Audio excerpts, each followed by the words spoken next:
Assalamualaikum warahmatullahi wabarakatuh. Kami dari kelompok 8 akan mempresentasikan hasil diskusi kami mengenai aspek analisis AMDAL atau analisis mengenai dampak lingkungan. Kami beranggotakan per orang. Nama saya Muhammad Sapri. Berikutnya ada Rizky Haryanda, kemudian Hafin Yuhadi, dan yang terakhir ada Norfiman Lawli. Baiklah, saya akan memulainya.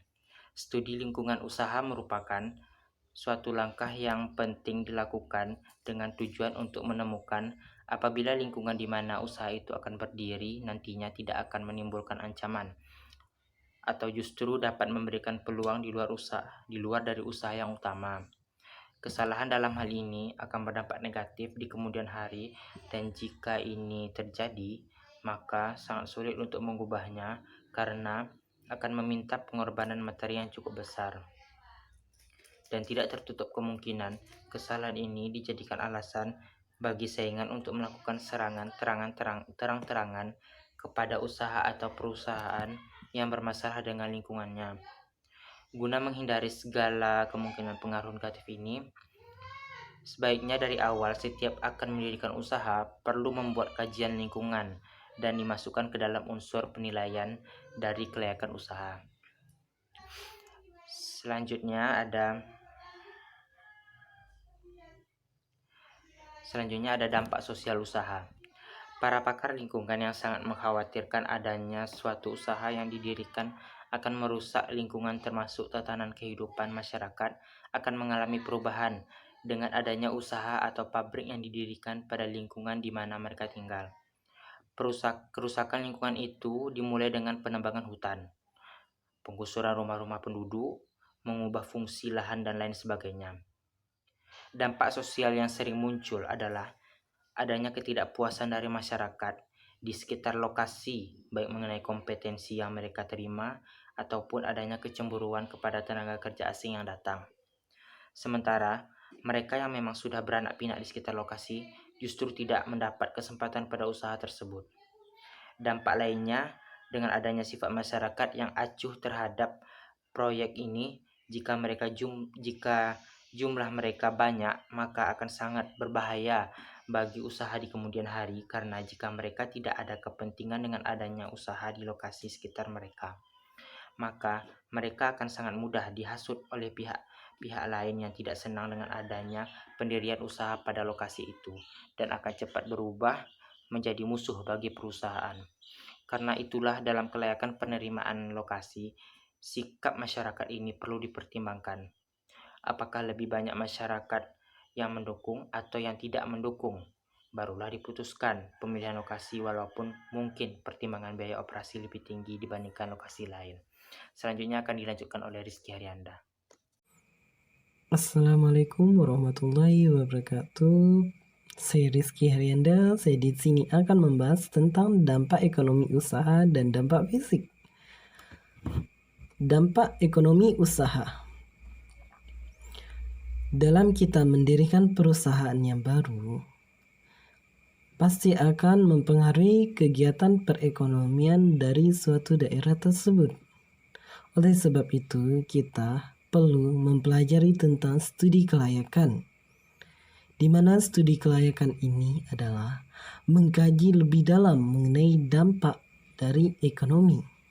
Dampak ekonomi tersebut terdiri yang pertama dampak tenaga kerja.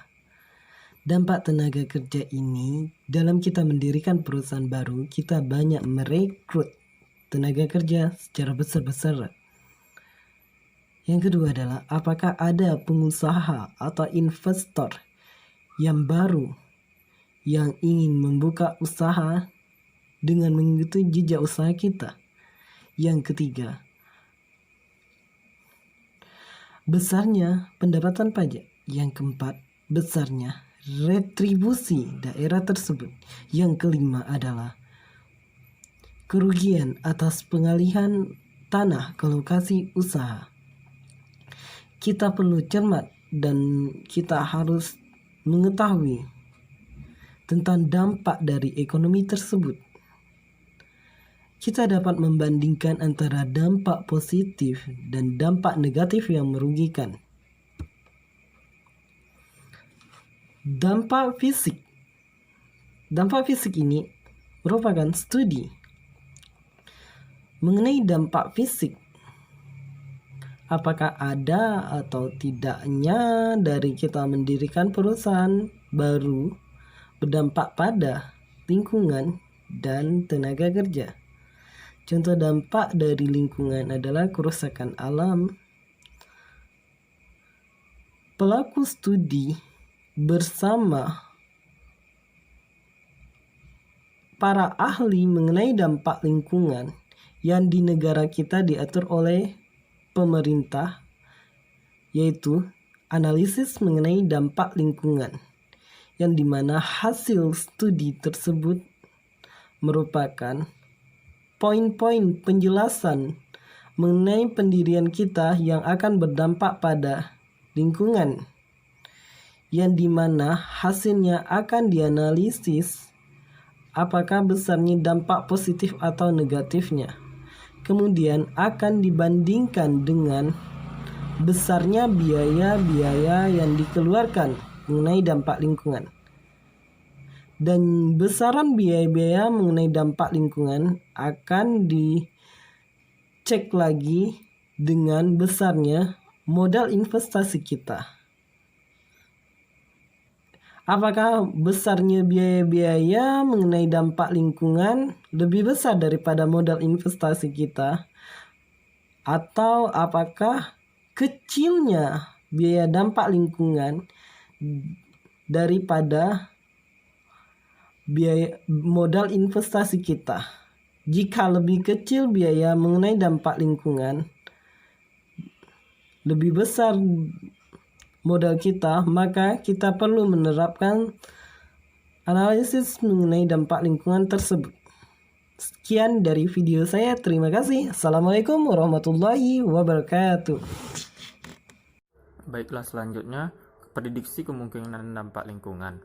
Tahapan ini adalah langkah lanjut dari studi lingkungan, yaitu pelaku studi kasus dapat merinci perkiraan adanya dampak lingkungan, baik bersifat ekonomi, bersifat sosial, maupun bersifat secara fisik, dan harus disajikan dalam suatu daftar, sehingga akan terlihat jelas dan dapat dianalisis secara rinci, baik dengan terutama yang berhubungan dengan masalah dana investasi dan besarnya nilai harapan dari nilai investasi tersebut.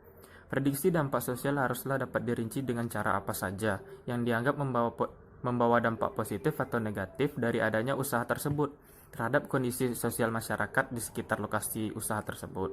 Prediksi ekonomi juga dibuat demikian, yaitu harus dapat dirinci apa saja yang dapat dimasukkan sebagai nilai tambah dari adanya usaha tersebut.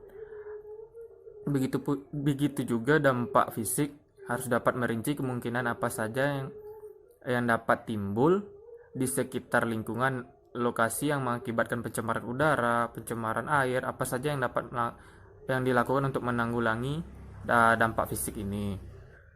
Pilihan dampak lingkungan yang dimasukkan ke dalam daftar haruslah dikaji dengan benar dan diranking berdasarkan besarnya dampak yang muncul. Dan setiap dampak yang ada dalam daftar harus disajikan atau dikonversikan ke dalam nilai rupiah, sehingga akan dilihat jelas dikaitkan dengan kebutuhan dana untuk mengatasinya, yang selanjutnya akan diuji dan dianalisis kembali hingga dapat dinilai secara keseluruhan dari dampak lingkungan yang diperkirakan akan muncul dari akibat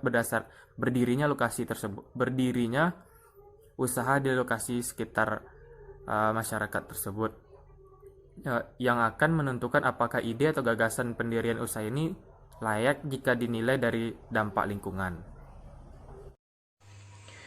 Dan yang keenam ada namanya kalkulasi biaya dampak lingkungan. Nah, pelaku studi akhirnya sampai pada tahap menghitung, pada tahap akhir itu mengkalkulasikan seluruh biaya dampak lingkungan, yaitu dengan cara yang pertama adalah melakukan verifikasi data hasil prediksi dampak lingkungan.